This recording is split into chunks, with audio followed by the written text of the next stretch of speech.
Flex Network. This is the Flex Network. Flex on them. Flex on everybody. This right here is the Flex Network. Yeah. Flex on Flex.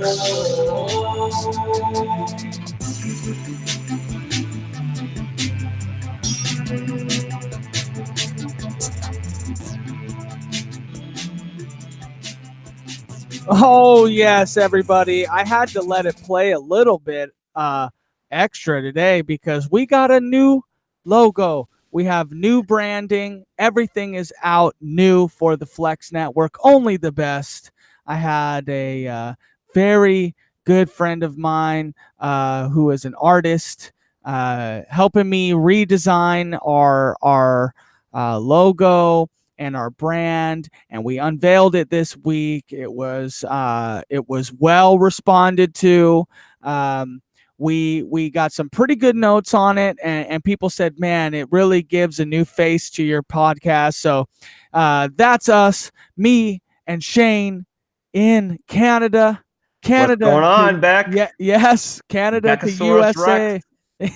Baby got Beck.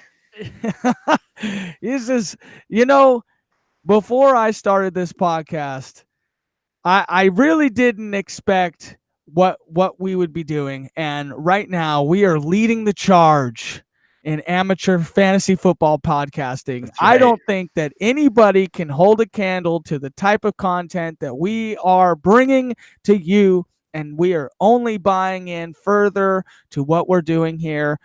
Shane, what did you do to buy into the cast only just hours ago, my friend? Do tell. Look, okay, so the fact that you're broadcasting from, what is that, the Netherlands? Are you in Amsterdam right now? Oh, I can't tell from where you're broadcasting from. I'm on location. You're on location, yeah. Our audio listeners, which are the majority of us, they have no idea what we're talking about right now. Yeah, but exactly. My backdrop and I told this story a little bit on the previous podcast I had, which is my professional wrestling podcast. But there's a lady moving out of the house next door, and one morning I came up from the depths of the deep sleep, and I walked outside on my way to work, and guess what I see? This majestic 55-inch sculpture, mural, almost like a mural, a painting. Yeah. And it's a black and white photo, and with a little red bike, and it's like sitting on, and it's a little red, and she's sitting on like a post, like it's a small bridge, and it's looking to the right of the bridge. If you're heading north south on the bridge, we're looking to the right. Well, to the right we this nice, beautiful flowing lake, or maybe listen. Okay, I know you're near Seattle and you're next to the ocean, but that is not a lake. That is what you call like a canal. Is it a pond? I think it's a canal. I'm pretty sure that's a picture of Amsterdam, and it's canals, and somewhere in the friggin' Netherlands where people ride their bikes around. I don't know. Yeah, because absolutely nowhere else do people ride their bikes around. No, it's a European thing. We're gonna leave it at that. Clearly I'm in Europe. So yeah, and then you I finally went out. Look, okay, so my face is, I don't have a face for television. I barely have a voice for audio. So what do? I go out and I get a better mic so people can hear my voice better. Great. You're welcome, people. And then I went out and got myself a fancy new webcam so people can see my mug even more clearly. So you're welcome, world. Welcome to my universe. Oh yes, and we are appreciative of this. So Shane and I both had a huge upgrade in what we are doing for everybody out there, and we decided we're not as if we already weren't putting in enough time. But we decided we're going to double down on what we're doing. We're putting in more time, more effort, and more funk. And today Funk. we are going, Step funk. up the funk. Yes, the funk. It smells funky in here because we want to talk about a little bit of QBs. Oh, and God. we're going to grab the loins of the fantasy world, and we're going to give you a little bit of QB talk. Now, Shane, go ahead. Give me a little bit of something that we were thinking of in the ether of this online divisional multi-universal multiverse. We're doing something. We're in the I'm floating right now. You're floating. All right. Just to let everybody else know, this is another pantsless podcast for your boy here. It's real hot. It's real hot. What the listeners don't know is that you've been at like some wrestling convention for the last couple of days. So I'm pretty sure you're concussed right now. But I don't know. You're floating on something anyways. But no, I want to talk with you about QBs. And I think like most of our conversations, it basically comes from the fact that we're doing some sort of a draft. So you are in, as we mentioned last week on the pod, you're in the Scott Fishbowl Satellite League, which is itself a super flex. And so we're going through and we're talking about quarterbacks. And without a doubt, you like to flex, baby. Flex on them. You went Kirk and your boy Kyler to get that stack. And I think you took Kyler in what, round 4? I want to say I took him real early. You took him. Look, he was what, the second or third? Like you flexed, baby. You said, Deshaun Watson, I don't want you. Andrew Luck, no thanks. I want the rookie. I want the upside. I want the explosion. Because you know what? I mean, bottom line, we don't play to win or to finish second in our leagues. We play to finish first. And listen, Kyler's the kind of guy who he's going to give you some pretty damn explosive weeks. And he can help you win, especially in some sort of a best ball format. But I don't want to steal your thunder. I want to talk about my guys. So he goes, hey, listen, let me set you up to talk about your guys and then toss you aside. And we're going to talk about my guys. We're going to get to you. You know why? Because the guy that you passed up, and I think, frankly, you're crazy. The guy that I think can easily be the number one quarterback this year, yes, ahead of Patrick Mahomes, I think Deshaun Watson is the player that people should be targeting. And the main thing about Deshaun Watson is that you don't have to take this guy in round 3 or 4 if you're lucky, like you do Patty Mahomes. You can get Deshaun Watson in the 5th, 6th, 7th round, depending on what sort of draft you're in. And to me, this is the kind of guy who he's showing that he's got the upside with the arm. Yeah, he can't throw balls out of the stadium like Patrick Mahomes. I don't know if you saw on Holmes's Twitter feed that he threw that ball out of the stadium. If you follow the Flex Network's Facebook page, you would definitely know that we saw that. And that is amazing. Yeah, so Deshaun doesn't have quite the arm strength, but man, he's got the tools, he's got the brains, he's got the quick, he's got the feats. Like, give me Deshaun Watson 10 times out of 10 above, I'd say, pretty much every other quarterback out there, except for maybe Deshaun Watson or Patrick Mahomes. Which, let's not be silly. If Patrick Mahomes is sitting there in the 6th round, of course I would take him, but he's long off the board at that point. So you're saying that to our listeners, yes, we are not endorsing drafting. We are not getting any Mahomes this year. I mean, it's just too early. Honestly, I don't know. It's not worth it. I mean, look, the bottom line is that unless Patrick Mahomes comes out and he becomes the best quarterback in the history of the NFL, which I don't know, maybe he is, maybe he isn't. Well, he's definitely on his way. I mean, if he has another season like that 3 or 4 times. Don't you remember 2 years ago after Deshaun Watson came out and just had an electric season that he was being drafted in the 3rd or 4th round, and then he went and he got hurt that season? Like, to me, it's cockamamie to think that this guy is going to continue to put up elite numbers, which, again, in a vacuum, sure, of course I'll take Patrick Mahomes, but I am not going to be spending 3rd, sometimes 2nd round draft capital to get Patrick Mahomes in my league, because simply put, I don't think he's going to throw 50 touchdowns again this year. Now, there have been some studies out there in terms of like regression. And so if he regresses by even, let's say, like 20% and he ends up throwing around 40 touchdowns, yeah, of course, he's an amazing quarterback. But Andrew Luck did that last year, and Andrew Luck's going again in the 6th, 7th round. So the amount of draft capital that you have to invest in a guy like Patrick Mahomes, to me, it just makes absolutely no sense. Okay, so let's talk about Deshaun Watson a little bit. Okay, let's talk about Deshaun Watson. The reason why I passed. Okay, so the only other person that I was going to select instead of Kyler was Russell. Okay. And the only reason why I didn't select Russell Wilson is because I was hyped to flex on the upside. You know, to me, the offense has a very similar look to my Seattle Seahawks.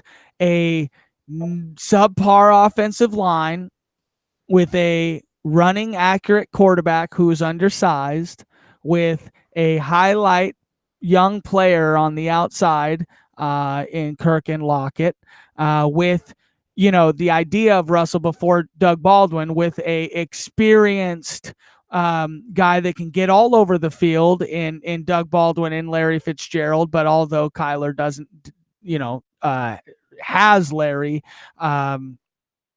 well, I guess, and Russell had Doug when he was young. And that's what made Russell special to me. When you have somebody with a veteran presence that can find his openness all over the field. And then, we, unfortunately, the idea behind Andy Isabella is kind of like that Tyler Lockett, except the idea really behind Kirk and Tyler Lockett are very similar players to me. But, a young Russell Wilson had a Larry Fitzgerald type in Doug Baldwin, and then he got a young Tyler Lockett. And then essentially we just had a bunch of scrubs that Russell made look good. But Kyler can exceed in having an Andy Isabella on the field, a guy who was prolific at a small school, but he was very dominating. He runs fast. He can catch himself open anywhere on the field. And a lot of people were talking about putting him in the slot. Well, the Andy Isabella effect is going to just be like your Tyler Lockett effect, where although he's a small, undersized receiver, we're going to play him at the X. Which is, sorry, at the number 2. I think the X is the 1. So the number 2 receiver slots. And we're going to keep Larry in the slot, position. Big slot, big, nice target over the middle, easy dump out. Well, we got guys soaring the field, and then we got guys going all over the place. I mean, Kyler, and then on top of that, we've got David Johnson coming out the backfield, who can go forward, left, right, catch, everything. I mean, why are we drafting David Johnson in the first round, and then we're drafting Kirk in the, now he's rising in the top 7th round, and then we got Larry Fitzgerald and Andy Isabella going off somewhere but between there? If we're all betting on the Arizona offense, why are we not betting on Kyler Murray to just do something great as a rookie, which essentially is just what's going on right now? These young quarterbacks like Baker Mayfield, they're worth picking. Now if you can get value on them, great.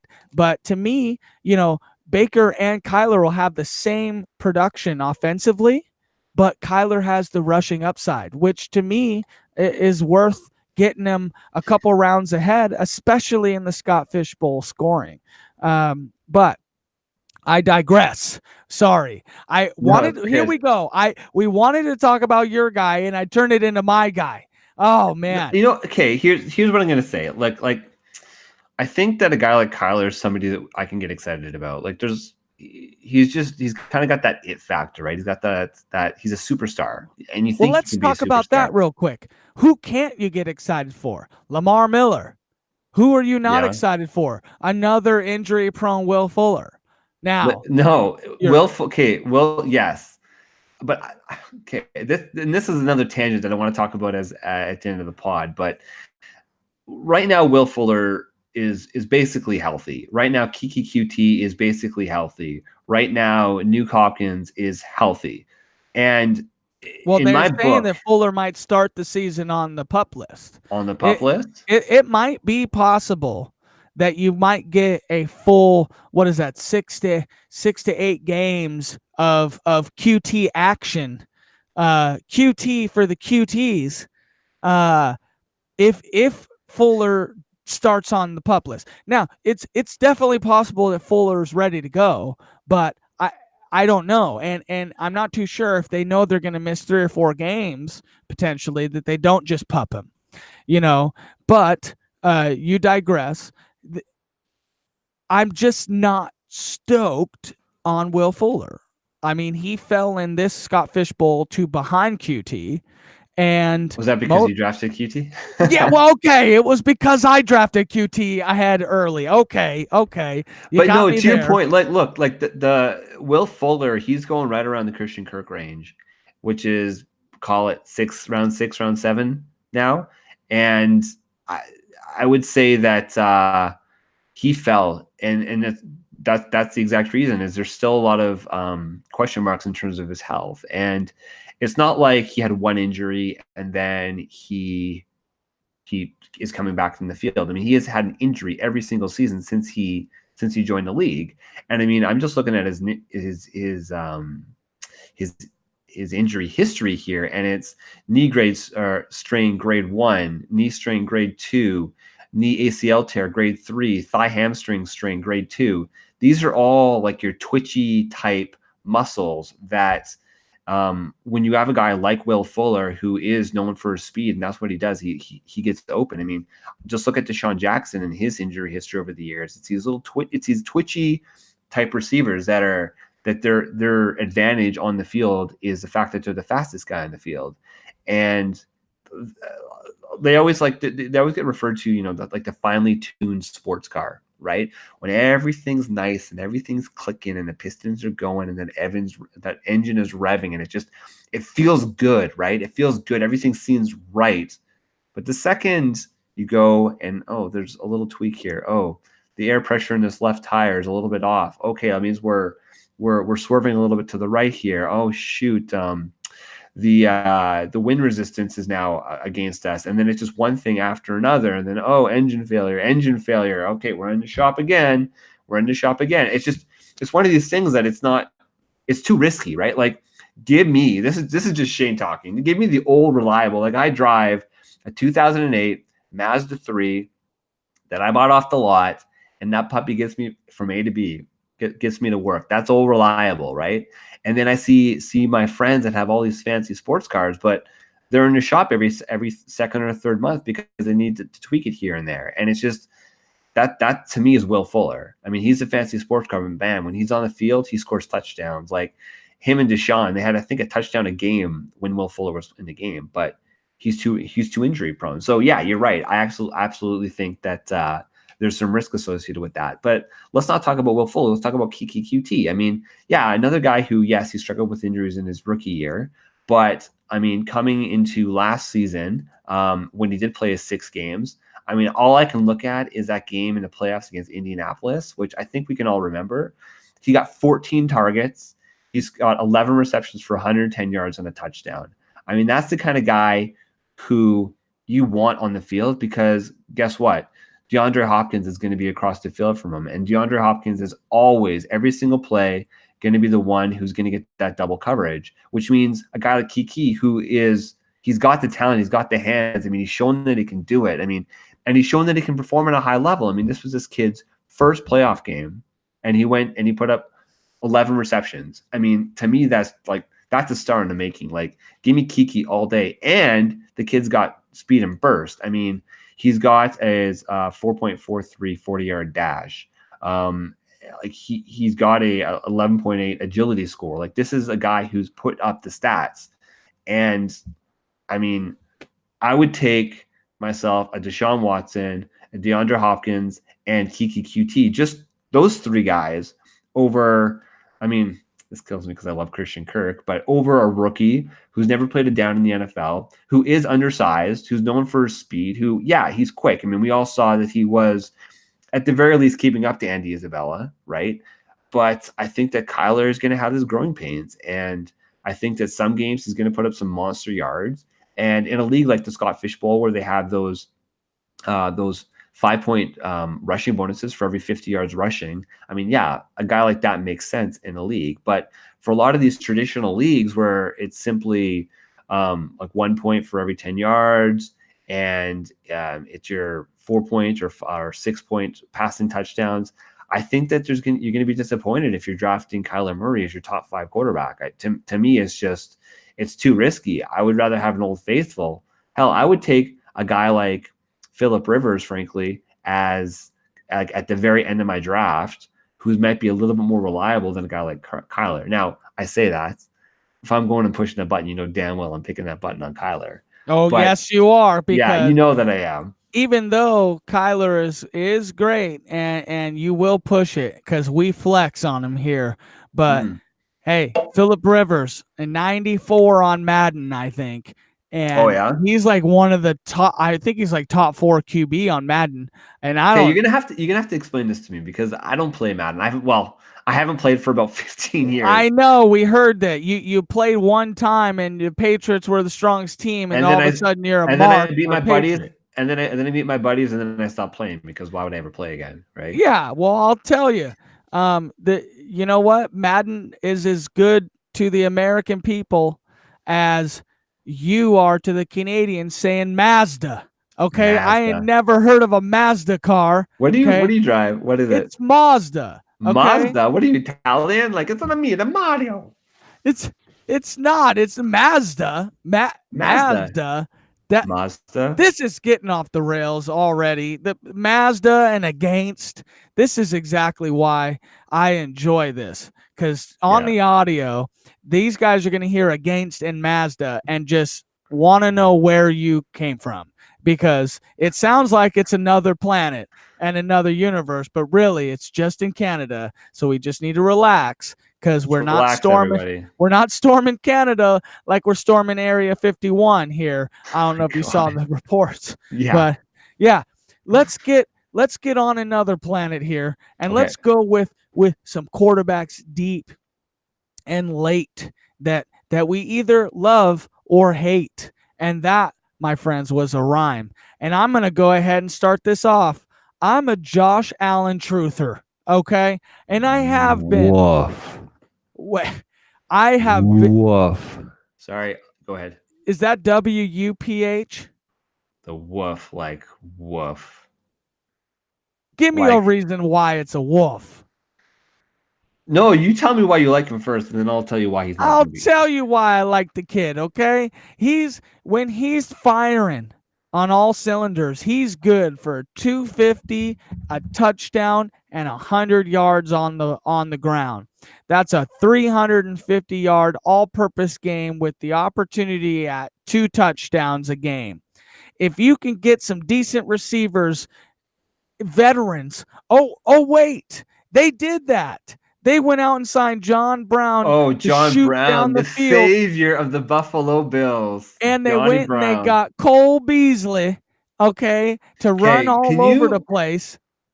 They drafted Dawson Knox. They drafted Devin Singletary, okay. They've got returning receivers Robert Foster and Zay Jones, okay. They've now got pieces. They're trying to put guys around Josh Allen to make him more efficient. Okay. And efficiency is the problem with these running quarterbacks, because it feels like you get them too long in the pocket and they get goosey. Okay. They look around. They're like, oh God.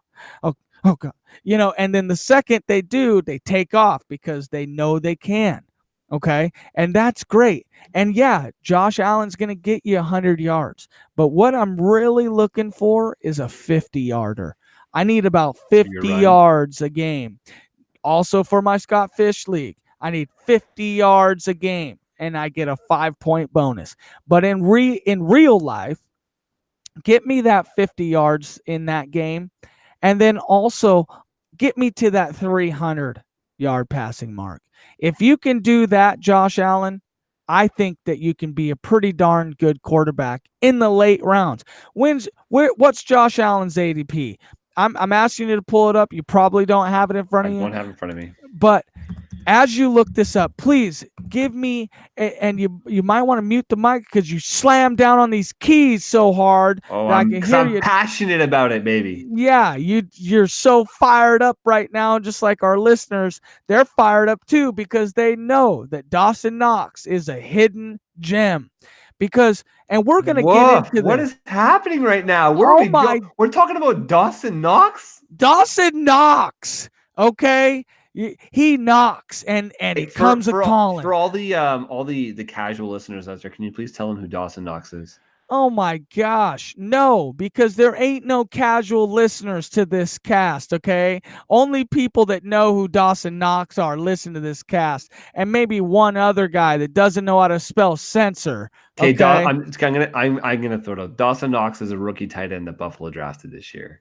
There you That's go. all you need to know. And then 6 to 8 games in the league this year, and you see him scoring a touchy and maybe some 60 yards or 100-yard games every now and then, and he maybe is a he's definitely a move tight end. The You reason know, I like Dawson Knox, just to interrupt, is if I remember correctly, I'm pretty sure the Buffalo Bills jumped ahead of the Patriots in the draft this year in order to get Dawson Knox because they were convinced the Patriots were going to take him.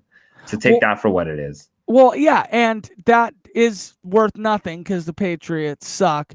But the real reason why, the real reason why Dawson Knox is not a player you know is because the players you do know, okay, were his teammates, okay, in college. You know him by the thick bros, okay. We call them the thick twins, okay. The real muscular, just supple traps of these human beings here. The DK Metcalf, okay, and the AJ Browns of the world. That's who these, Dawson had to compete with targets each and every game.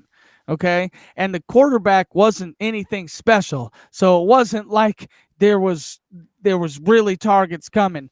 Now, you may not think Josh Allen is special. I do. And I love a tight end being a safety blanket, an athletic tight end being a safety blanket for a rushing QB, which is why also you could say that I'm a little high on RSJ this year for Kyler, but he's a deep sleeper as well. I got just deep sleepers all over the place for these QBs that I love. Who do you love or hate in the late rounds? Okay, so first of all, I'm just going to go back to the Josh Allen ADP, 12.11. So I mean, you're essentially getting him for free. Free. If that's what the route you want to go. But I mean, so one of the things that you and I had kind of chatted about off air was the idea of stacking quarterbacks and wide receivers. And I think that it's probably more of a DFS type play when you want to stack players. But in certain instances, it kind of makes sense. So a guy that I'm thinking about that's kind of filthy and dirty at the end of my draft, which I think, frankly, he's underrated, is Kirk Cousins. I mean, we talked about Josh Allen. Josh Allen's at 12.11. Kirk Cousins is at 13.01 average draft position. So just after him in the 13th round. I mean, to me, that's a guy who he was in a new system last year, right? But he still put up over 4,000 yards, still put up over 30 touchdowns. He still has, for the most part, the same core of players. He's still got Diggs. He's still got Thielen. So two elite wide receiver ones, I guess we could call them, probably upside, like low end ones, up like high end twos, I think we could say, right? I mean, Adam Thielen through the first 10 weeks was the wide receiver one last year in fantasy. So I think that he's got those pieces around him, and then he has Old Faithful with Rudolph, and I think that Dalvin Cook, if he can actually freaking stay healthy on the field, is going to give a running game, which means that and Dalvin Cook can catch the ball too, which means that he's going to have a solid team around him, and then he's also going to have I think probably not the same elite defense that we've known the Minnesota Vikings to be.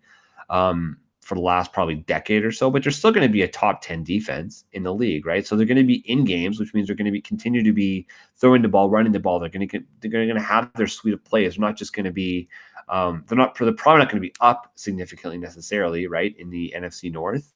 I just think that a guy like Kirk Cousins, at the end of your draft, man, I mean, if you completely punt at quarterback and say you want to go, I don't know, an upside guy like Kyler Murray in round 10, and then you want to just get that safety blanket with Captain Kirk at the end of your draft, I mean, I think that's a perfectly acceptable strategy. One thing I would say is that depending on what your bench size is, I mean, I like to play in leagues that only have 5 bench players because I like to have that turnover of the free agent class. And having 2 quarterbacks in a league like that is sometimes a little bit tough. But if you've got a 6 or 7 man bench, then I think that having 2 quarterbacks is a very acceptable strategy. And having a guy like Kirk on your bench that you can be comfortable to plug in every single game if you had to, I have no issues with that. Why do you think that Kirk Cousins is going in the 13th round if he's got better options on his team than the next 5 quarterbacks that would go ahead of him? So why is there this no love for Kirk Cousins? He's a great dynasty he's a great fantasy option. Yeah. I mean, honestly, because he's kind of boring. Boring? He's boring. Like there's not a lot of upside to a guy like Kirk Cousins. Well, he yells you like that at cameras after he was exciting. I think that like after Case Keenum took the Minnesota Vikings to the NFC Championship 2 years ago, there was so much hype, there was so much expectation that they went out and they paid this let's call it the belle of the ball, right? And they just thought that they were going to be like the greatest show on turf. They didn't think they were going to lose a game. And the fact that Kirk Cousins came in and he played fine, like he played well. I mean, I'm looking at his stats right here, and he put up, I mean, almost 4,300 yards. He put up his 30 touchdowns, and I can't remember off the top of my head what the Minnesota Vikings record was, but it was a pretty respectable record. It's just they didn't live up to the expectations of what that fan base wanted with a guy like Kirk Cousins. But he's got another year under his system. He's only 29 years old, and he's got 2 elite wide receivers on his team. So I don't see why Kirk Cousins can't easily be a top 10 quarterback, let alone flirting with the top 6, probably, I would say. Ooh, at the end of the season, that's a slippery slope right there, my friend. I think at the end of the season, would you be surprised if Kirk Cousins came in as like QB8 or something like that? Honestly, talking about being surprised, it's the same thing that we talk about with guys that are, why are you drafting his role players so high? Exactly. And then he's like the guy that's delivering the ball to him. The only way that this guy does bad this year is if he throws 4 interceptions a game. I mean, and he's had a couple 2 interception games, but geez, against LA last year had over 400 yards and 3 touchdowns. I mean, that's a stellar He had game. 10 interceptions last season. 10. And 30 touchdowns? And 30 touchdowns. That's pretty damn good. That's not bad. But I mean, are we a little bit worried and nervous about how that might be just the best Kirk Cousins we ever get? I mean, like you said, he's young, man. Like he's a guy who is still. He was drafted in 2012. He's as old as Russell Wilson. I remember that because they drafted him and RG3 in the same draft class. So he's 7 years in the league. This is his 7th year in the league, and he's He's probably 30. He's probably 30 this year. Is he 30? I can't see how old he is. He's 29. I'm just checking when his birthday is. He's 29? Oh, no, sorry. He's 30. He's 30. Yeah, he's 30. Never mind. When's that guy's birthday? He's 30.8.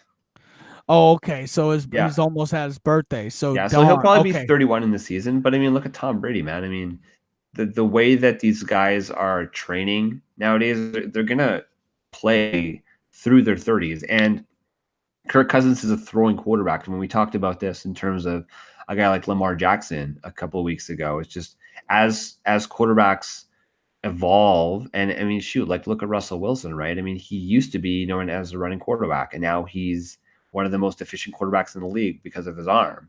And a guy like Kirk Cousins, the way that he plays the game is similar to the way that a guy like Eli played, a guy like Phillip Rivers, like Tom Brady. These guys who stay in the pocket and throw the ball. And these guys they're so good at getting the ball out quick that these guys can be in the league until they're in their late 30s and play at an elite level. And I think that's, going back to your just dynasty comment, I mean, I would have no issues, and I have no issues getting Kirk Cousins late in the dynasty league because he is kind of unsexy, right? I mean, let's face it. I mean, there's not necessarily a ton of upside, right? He's not going to be throwing these 5 touchdown games like some other players in the league. He's not going to be rushing for 75 yards in a game potentially, but he's going to put up 300 yards and 2 touchdowns pretty consistently in a lot of the games. And that's all you really need to win your fantasy game, to win your fantasy, because again, let's talk about opportunity cost, right? So when other guys are taking your quarterbacks around 6, 7, 8, and you're fading and you're taking players like Christian Kirk, like Kiki QT, like Tyler Lockett, these are all guys that can help you win your league. Or, going even a little bit later, if you're taking a guy like a Damian Harris or Jalen Samuels, or, like some of these high-end handcuffs, knowing that they could potentially have some standalone value, or if the starter goes down, which you don't even need to own that starter, right? We're talking about hedging against the other players. You can win your league by stacking up your bench with these players when other guys are drafting your quarterbacks. And that will give you that could give you a very real advantage if you're putting up, say, 18, 19 points a week with your quarterback, whereas the guys with the elite players are putting up 22. What do you think, Matt? Well, I think that as a lot of people can really reference to, there's something that you can always reference to is the NFL draft, and looking at how a team drafts. This is not a team that in their mind has gave up on Kirk Cousins. They draft a center in round 1 and then Irv Smith, the tight end, in round 2. And I love Irv Smith so much. They re-sign Kyle, and then they got Stephon Diggs. As we talked about, I mean, their offense is electric. They're not, yes, they paid Kirk a lot of money, but it's not to say that they are drafting his, going high to draft a backup for him or anything else. They went offensive line, they went tight end, running back, offensive line. I mean, they're trying to say that, hey, Kirk Cousins can be a way better quarterback if we get him some help, and not help necessarily on the outside, but on the inside. And that's exactly Russell Wilson's main issue too. Russell Wilson would be, and we've seen it in the Pro Bowl.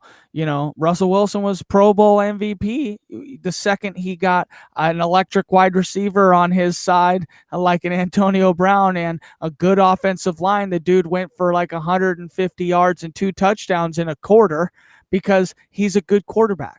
And I think it's time that we got to start looking at Kirk Cousins as probably the most valuable pick in your fantasy draft, because if you go 0 QB to the 12th round and snatch up a Kirk Cousins with a Josh Allen on the backside, I wouldn't be too bad, feeling too bad about something like that. We talked earlier about handcuffs a little bit, and I'm very high on the handcuff idea.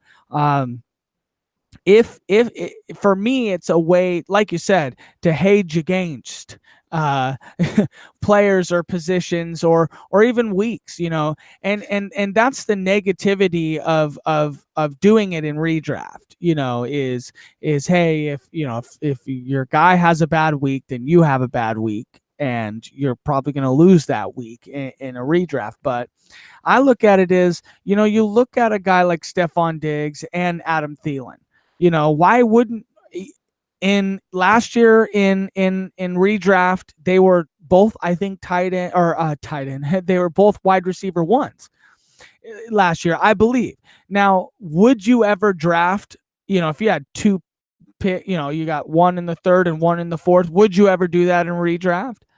I consensus might say no, but if they're going to put up that production, then why wouldn't you? And so to me, I'm big on handcuffs.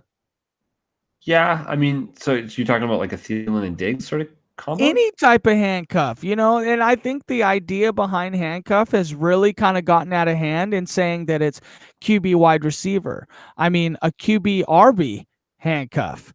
Or not handcuff, sorry, stack. A Stack. QB, Okay, yeah. Sorry, stack. I meant stack. My bad. I was getting a little excited about it. A QB RB stack, as well as a QB wide receiver stack, maybe a QB tight end stack, maybe whatever it is. I think it depends on the context. And like, okay, so in one of my dynasty leagues, I have Andrew Luck and Marlon Mack.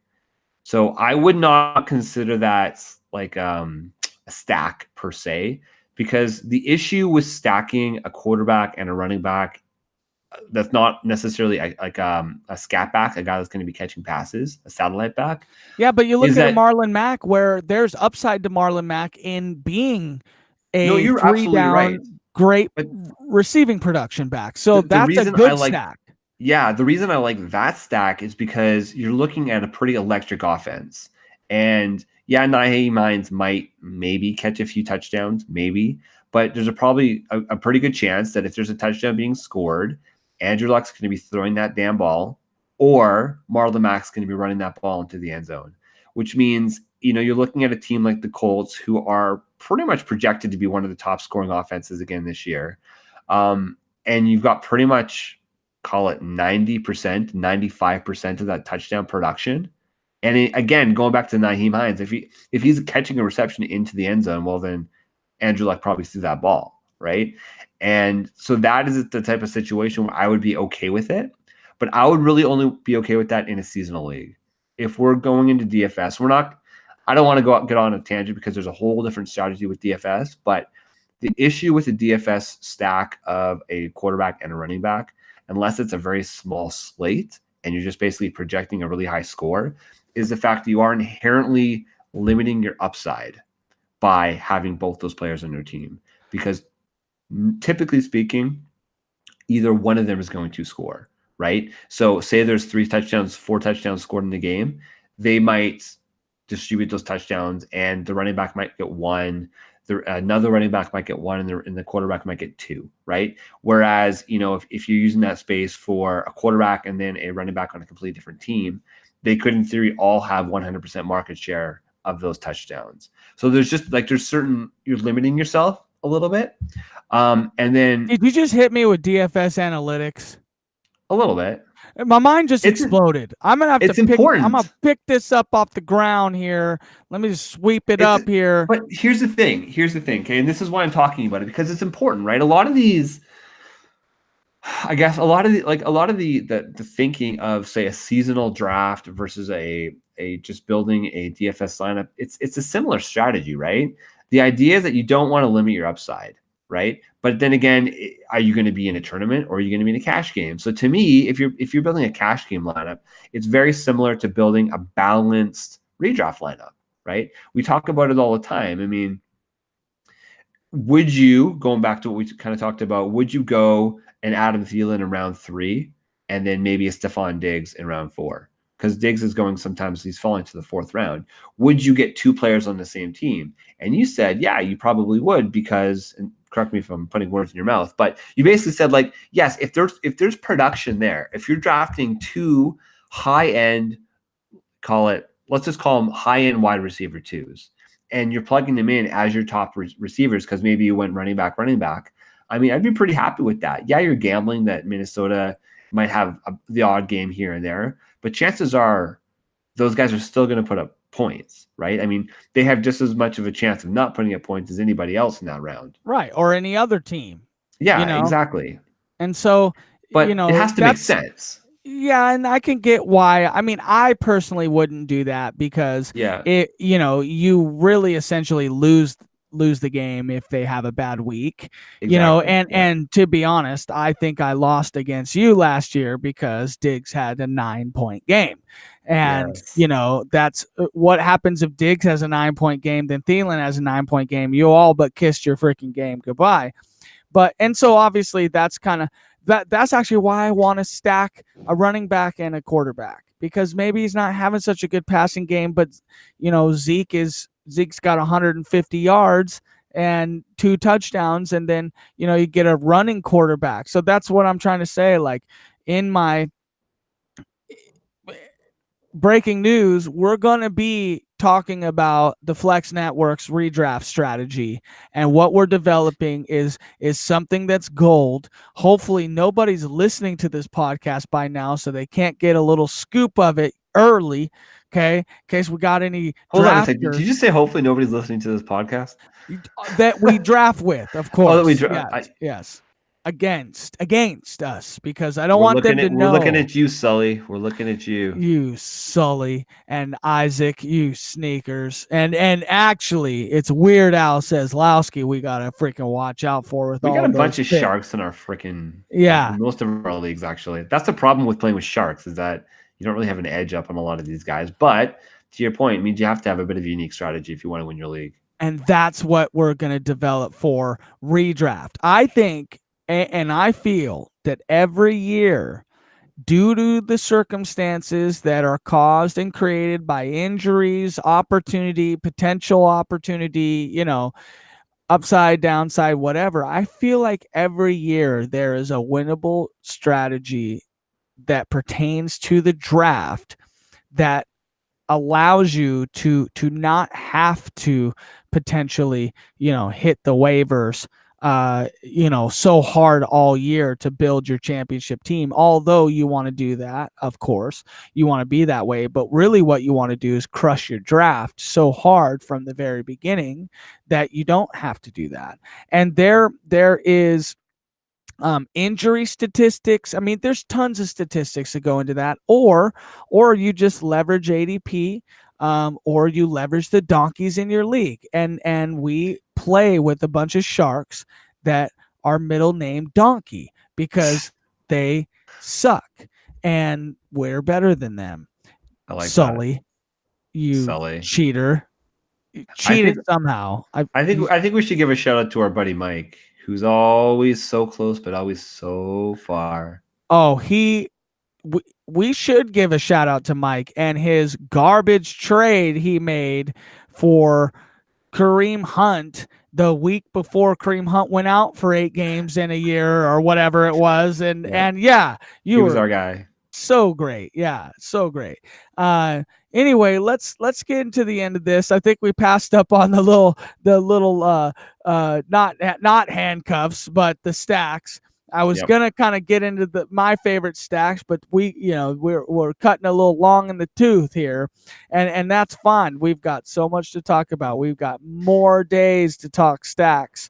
You wanted to talk a little bit about injury strategy, and I feel like that's important, kind of where we're going with this a little bit in our redraft strategy. But go ahead. What do you got there? No, I think it's important to have a bit of a. You have to at least know where you stand in terms of drafting players that are injured. And I would say that there's a couple different categories of players. I mean, there's the guys who have been injured regularly in the past, and then they're healthy and they're finally healthy, a la, call it a Will Fuller even, or a Kiki QT, to be in line with what we've been talking about tonight. But I mean, there's a guy that, man, there's just something about him that every time he's available in the 5th or 6th round, he's a guy that I'm pushing the button on right now. And it's Darius Geis. I mean, to me, a guy like Darius Geis just has so much upside potential that I have a really hard time passing him up. And then everybody's going to say, well, there's Adrian Peterson. Adrian Peterson's not sticking around to be the backup, et cetera, et cetera. But when Darius Geis touches the ball, man, he's sick. But the problem is that he's injured. Like, he's injured again right now. And actually, I just made a bold trade in one of our dynasty leagues where I traded away, call it the Atlanta backfield, so Devonta Freeman and Ito Smith, for the Washington backfield, AP and Darius Geis. And frankly, I'm kind of hoping that Geis, like, gets it right. I mean, there was a report just this week that said that Geis was dealing with another hamstring injury, which comes natural with an ACL tear, right? I mean, it's just all part of it, right? Because all these muscles are connected. But I think that it's worth the risk this early in the off season. Now, obviously, as redraft season really like ramps up and it comes to the end of August, we're still hearing that Darius Geis is not participating in full practice and he's still in his recovery. Well, then you kind of have to tap the brakes. But to me, that's a guy who I'm willing to take the risk on his injury, even though he did miss time in college. And that was a problem. And frankly, I think that's one of the reasons he fell to the second round last year when he was drafted by the Washington Redskins. But I don't know, what's your take on, say, like an Emmanuel Sanders, who he's got it on his Instagram where he's making cuts. He looks good, right? But I mean, he's what, 30, 31 years old, which typically is like the time of decline. Everybody's worried about Antonio Brown right now going to the Oakland Raiders because he's getting up there in age and because of the quarterback situation. I mean, what about a guy like Emmanuel Sanders who knows what's going on with his quarterback, right? Is it gonna be Joe Flacco? I don't know. So the real question you're saying is where would I personally be at for injured players going into the season? Maybe they're recovering or recovered or like, yeah, because there's two schools of thought, right? I mean, I hear a lot of I listen to a lot of different people who are a lot smarter than I am that talk about fantasy football, that talk about, well, fantasy football is hard enough. Like, don't add another headache to your life by drafting an injured player. Like, why do that to yourself? And then I say, man, it's because I look at those freaking Darius Geis highlights, and you know what? Maybe it's the tease, that one preseason game where he just went off, and then he went off the field because he tore his ACL. But it's just, he's showing so many glimpses that I just to me, it's worth that risk, right? But then why would I do that? Why not pass him up and just draft a healthy player? I don't know. I go back and forth on that. That's why I want to talk to you about it. What the hell do you think? Yeah, you are 100% right that people in general are either on or off, or they like them, they don't like them. It's so crazy. And I think we just need to make a decision on the guys that we love and then just be flat out on the guys we don't love. And I think that the route I take I only like guys coming off injuries or just like often injured players for essentially three reasons. The offense they're in. Okay. So kind of like you said, I mean, Will Fuller is a good example. I'm out on him, but it's because I've bought into the offense in another way. I've arbitraged the offense by grabbing Kiki QT, and so that to me is a good way to go and to look about it. So when Kareem Hunt got essentially booted, then I would be in on Damian Williams. It's not really injury, but it's also just opportunity. So that's the number one thing you have to look at. Number two is how long has it been since their injury? So guy like Cooper Kupp, I'm out on. Yep. Completely. I'm out on Cooper Kupp because it was a late season ACL tear. I mean, he might literally miss 8 games this year. He's being drafted right around those other LA receivers, just after Robert Woods, based off name and offense alone. Yep. And that's great. I'll let somebody else do that. But when it comes to upside on a guy who maybe isn't getting talked about a lot just because. So like Emmanuel Sanders, because although Emmanuel Sanders is posting these videos of him doing great, no, it's not like it's pushed up his ADP. I mean, to be honest, Emmanuel Sanders is not free, but I mean, he's very close to free. And it's probably a 10th or 11th round ADP. And honestly, I mean, Joe Flacco, he can find Emmanuel Sanders. I mean, if Emmanuel's healthy in the offense, does he come to a number 2 role with Cortland Sutton and Deshaun Hamilton or Deshaun Hamilton? Deshaun, yeah. Does he come to a number 2 or 3 role in that offense? I mean, if the guy's healthy, he's probably coming back to the number 1 receiver role, and then letting everybody else just kind of, fall down. And to me, that's kind of what the whole offense with Flacco usually kind of is. He goes to his old reliables, and veteran players, and I don't know.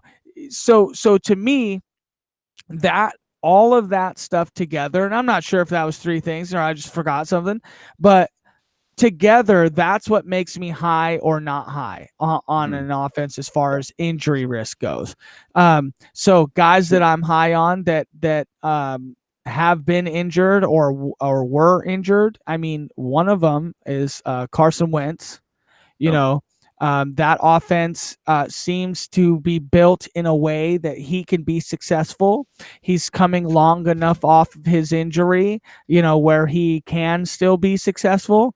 That's somebody I'm okay with, as where he's at. Someone I'm not okay with, again, Will Fuller, Cooper Kupp. Those 2 guys specifically, I'm not really there on, mainly because if you're out for a game, I'm not drafting you ahead of, Kiki QT or a ridiculous, like, honestly, fucking, you're that's right. like Like Corey he's Davis. Like Corey Davis is going around that area. Yeah, But yeah, or Josh Reynolds. I mean, realistically, if Cooper Josh Kupp's going to Reynolds, miss yeah. 4 or 5 games, then he's going to be slow to come back to the offense. So it's 8 games. So you're telling me that Josh Reynolds doesn't have an opportunity to get 8 games of production in that offense, and then maybe he slows down because of Cooper Kupp's involvement. But if he's done well and He produced showed. well, Yeah, he produced last year when he was given the opportunity. I mean, he was a classic, like almost min-price DFS play last year. Plug yeah, him and into your lineup. I'm excited about their offense if Gurley's ready. Gurley's another one that Ugh. is one where you can't pay that price for him unless you're ready to draft. Where would you uh draft Gurley right now? What round? Would you ugh. if he was sitting there, say you were like the 4th overall pick, right? So you were at the 1.4 and you got, I don't know, Alvin Kamara fell to you. If end of round 2, Gurley's sitting there, would you pull the trigger? No, What about 3.4? If that you may felt be because yeah, due to the little bit of freak show strategy the Flex network is going to be you're you're implementing this year. you're eyeing somebody else at that spot. We're gonna go specific position and players in round 2, and Hmm. then it really will depend if Gurley falls to the 3rd round and where he falls. Cause I wouldn't say that I would pick him at 3, 1, 2, 3, or 4 Hmm. because of the way that the strategy is that we're working out and we're going to unveil next week or maybe the week after. But if the draft falls how we think it's going to fall, and then we're going to leverage that. If he gets to 3.08, 9, 10, 11, 12, right He's not. there. I don't think, honestly, unless there's like some news that came out that Gurley's like still not practicing and still not, it's like still walking with a limp or something. He's not going to fall to that like late 3rd round. Well, here's the thing about the draft this year that I think is going to sneak up on people that they're unaware of to like right this second. But I'm a little bit interested to see that when draft season really hits and we start to see what experts are doing, that every pick in the first round is going to be RB. I I think, yeah. I mean, I think that okay, minus Hopkins. Okay. So outside of Hopkins, I think that we might see a position where because there's a couple RBs that are now sliding into the back of the first round because people are starting to come around on him. Le'Veon Bell, we talked about him last week. If week 3 of the preseason goes off and Le'Veon Bell in week 2 of the preseason had 100-yard catch and return for a touchdown, that and everybody drafts it, starting preseason week 3 and 4, and Le'Veon Bell's out and gone, he might go 7. He might go 6. Like, you just don't know. You right now, there's so much opportunity for young RBs or just RBs in general.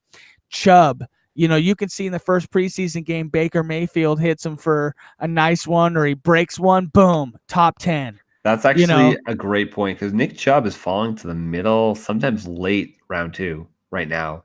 And you know what? Yeah,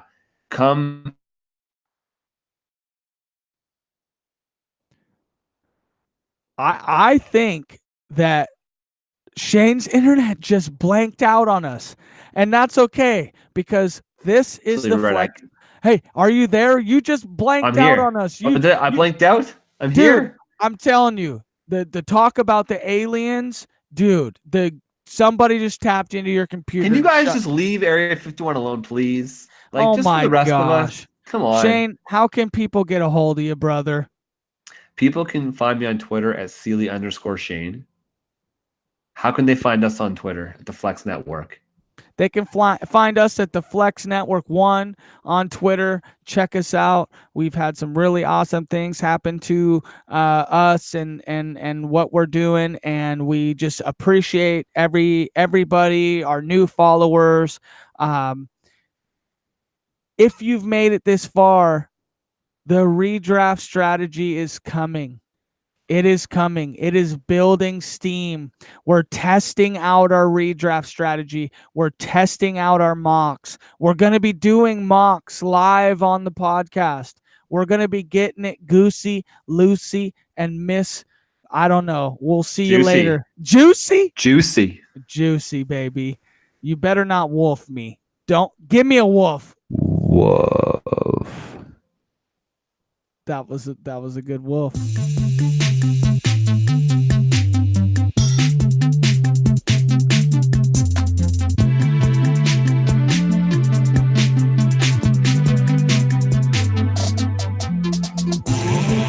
This is the Flex Network. This is the Flex Network. Flex on them. Flex on everybody. This right here is the Flex Network.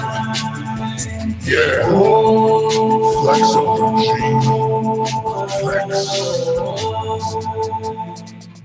Did he just woof? Jack Bauer sucks.